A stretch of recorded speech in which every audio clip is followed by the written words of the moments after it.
to welcome everyone to this lobby of Unison headquarters. But first of all, thank the union for providing us, or not, shelter from the rain. If they can't give us that provision, what hope for our jobs, wages or conditions?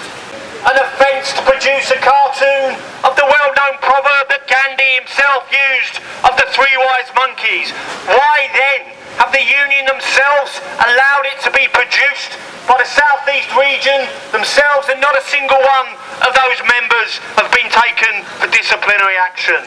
If it is an offence to dare challenge a body of the union for not allowing us to debate whether our officials should be elected and live off a worker's wage, if it is an offence to challenge the so-called integrity of the Standing Orders Committee, why then of the Eastern Women's Region Committee, every single one of them who produced an article far more damning than ours, not face disciplinary action?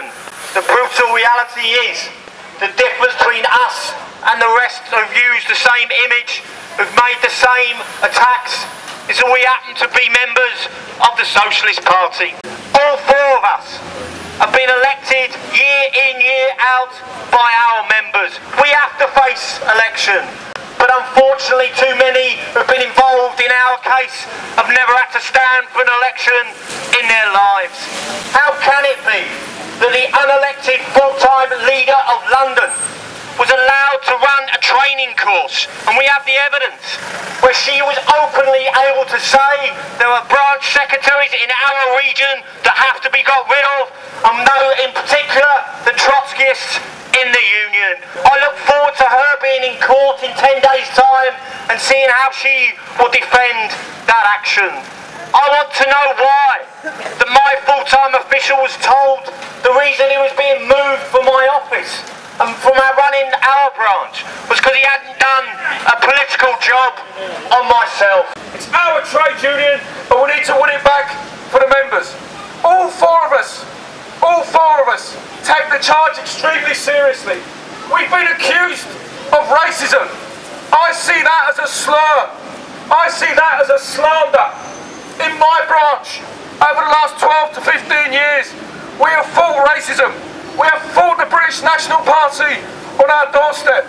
But when stewards from my branch were fighting the British National Party in Welling, fighting racism on the streets, being charged by the police with batons, being charged by the police on horses, and the stewards were linking arms to defend that demonstration against racism. I didn't see Dave Prentice on that demonstration when we were fighting racism. And if this is truly about fighting racism, then why is it that in my branch we have a retired member of Unison who's not just a card-carrying member of the British National Party? He stands as an election candidate. I get his leaflets shoved through my door at home, and yet nothing is done about his membership. And yet when it comes to socialists, those of us with a history and a record of fighting for our members and fighting against racism, not a second is wasted when it comes to us in attempting to expel us and throw us out of the trade union. It's been predominantly black members who've been protesting in my branch because they can't see the cartoon as being racist in any way whatsoever.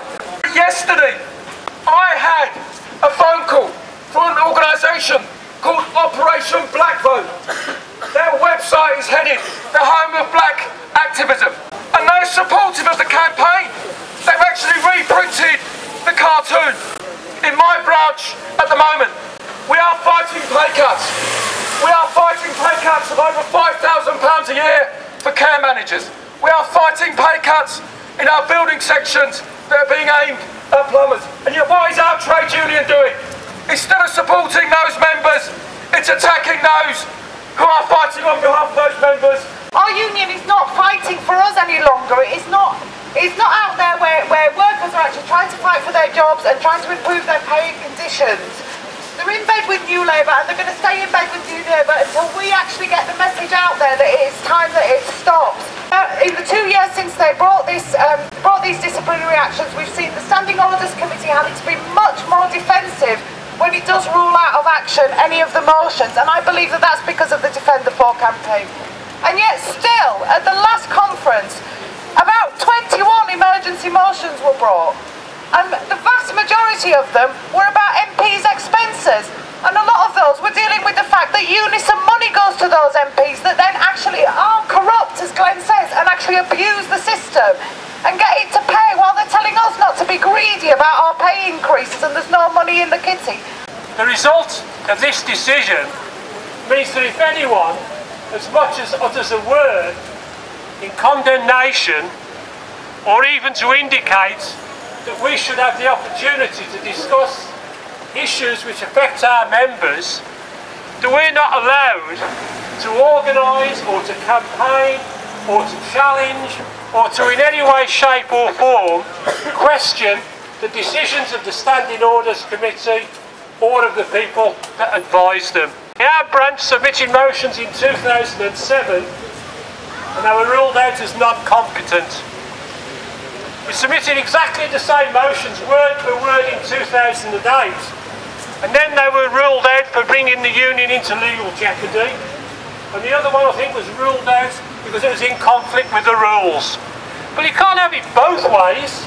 This is the same Standing Orders Committee, this is the same set of motions, word for word, and yet that's precisely what they've done.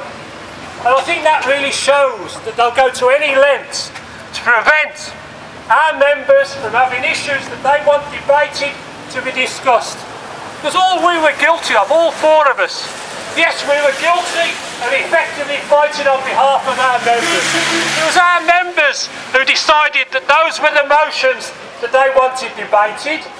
They wanted our union to come to a decision on those motions.